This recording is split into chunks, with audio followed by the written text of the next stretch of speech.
Go. Ito po si Perego Book S. Good for newborn up to 3 years old. It depends pa rin po yan sa laki timbang ni baby kung kakayanin po ng 4 to 5 years old. Kasi heavy duty po siya. Big wheels po yung likod na gulong po niya. Okay? And then, ang brand new price po nito around 40,000 po pataas. Okay? So, meron po siya kasamang foot muff. Yan. Full canopy. Okay? And then, compact po yung folding po nito. Like Nuna. Yan. Okay? Like po ng Nuna. And then, adjustable po yung handle niya. Okay, so ito po yung details po niya one by one. Ayan. So ito po yung canopy niya kapag naka full canopy. Okay. Wala pong faded dyan, wala pong discoloration. Okay. So kapag pinod yung canopy. Okay.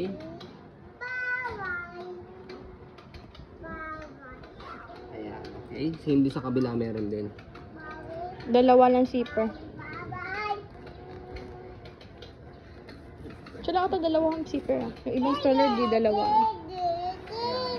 Okay. So ganyan po ang design niya kapag hindi po full canopy. Kompleto po yung harness po yan sa pad. Okay. So press nyo po dito pagka i-open po ninyo. 5 harness yan. Si baby. Wala po yung putol. Okay. So ito po yung foot muff po niya. So tanggalin nyo lang po dito. Ayan. Okay. So itong foot muff ito para sa mga country na talaga malamig. For example, pwede kayo pumunta rin dito sa Pilipinas, sa Baguio, sa Tagaytay. Yan. Okay. So ayan, as you can see, malapad po siya. Ayan, adjustable po itong leg rest niya. Meron siya pinipress dito sa gilid. Ayan, pag nakaupo, malapad yung sitting pad po niya. Leg rest niya, mahaba din. Pagka hiniga siya, ganito siya kahaba. Ayan. Okay, mahaba po siya, saka malapad po compare sa normal stroller. Ayan. So ito po yung front handle niya. Ang ganda ng front handle po nito. Okay, so press nyo lang po dito kapag ilalagay nyo si baby pag tatanggalin. Kahit isa lang po siya. Pero pwedeng tanggalin Ayan. parehas pag malaki na yung baby. Pwede ito. Dito sa kabila meron din. Ayan. Okay. So ayan. So ito po yung pinaka leg rest natin. I mean pinaka footrest. Okay. So high seated po ito. Good po ito para sa mga big babies. Ayan. Sa mga tangkad. Ayan. So medyo may katabaan. Ayan. Okay na okay po yung gulong. Close to light new condition. As you can see, hindi po siya pudpod. Easy to maneuver. Nag-swivel. Ayan. Okay. Kabila. Ayan. Sa kabila po. Ayan. May brake yan dito eh. Ayun ako sa gilid may brake. Ayun. Tinatandaan. Yan, okay. So may brake siya rito. So kumbaga stopper siya. Squeeze nyo lang siya, nakaalak. Para naka one way lang siya. As you can see yung gulong sa harapan. So ibig sabihin, one way lang siya. Ang focus po nyo para i-heli po yung baby. So squeeze nyo lang po ulit. Rotate nyo lang siya para mag-swivel. Okay, so body frame, napakaganda rin ng body frame po nito. Ayan, as you can see, made in Italy. Okay. So ayan. Yung gulong sa likod, close to light new condition din, nakapal. Okay. Ayan. Okay. Pati sa kabila. Basket, napakalaki ng basket po nito. Marami kayong mailalagay. Ayan, okay. Nawawash naman siya. Wash yun na lang. Body frame sa kabilang side, okay na okay din po siya.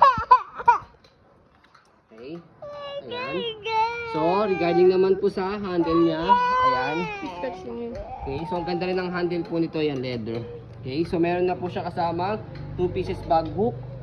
Ayan. Ito may scratch lang doon kasi pag ini-stand. Normal naman po yung scratch niya rito kasi kapag ini-stand po yung stroller. Kaya may kasamang dalawang hook. Pag pinagsama niya po, hindi na po siya kita. Look. Yes. Ayan. So, kapag naman po ni-reverse po ito, ang nare-reverse po sa kanya, ito talagang basket. Itong higaan po niya. Yan po talaga nare-reverse po sa kanya kapag mga big stroller. Okay, pag mga heavy duty. So, press niyo po dito. Saka dito sa baba. And then angat. And then, yan. Shoot nyo lang dito. And then, naka-press lang yan para nakabuka siya. Tapos, pagka nalock nyo ng ganyan, bitawan nyo na. Okay, so yan po yung design po niya kapag naka-reverse po. Okay, Adjustable handle. so yan. So yung handle niya adjustable, press nyo lang po dito sa button niya, left and right. So yan, depende po sa height po ninyo sa magtutulak. Okay, so So, very comfortable po ito sa mga tangkad, sa may katabaan po mga baby. Kasi heavy duty po siya plus big wheels po. Okay? Butit. So, yan. Kapag binold po siya, ayan, balik lang po muna natin sa normal. Pwede atang sabay na ganun. Yan. Okay. Okay, after po yan, yan. So, press nyo po yung canopy, fold nyo po muna, and then ito pong sitting pad po na, fold nyo po ng paharap. Okay. So, yan. And then next, dito, press to. Press yan. And then, yan. Harap nyo po dyan yung ano, yung handle niya. And then, yan.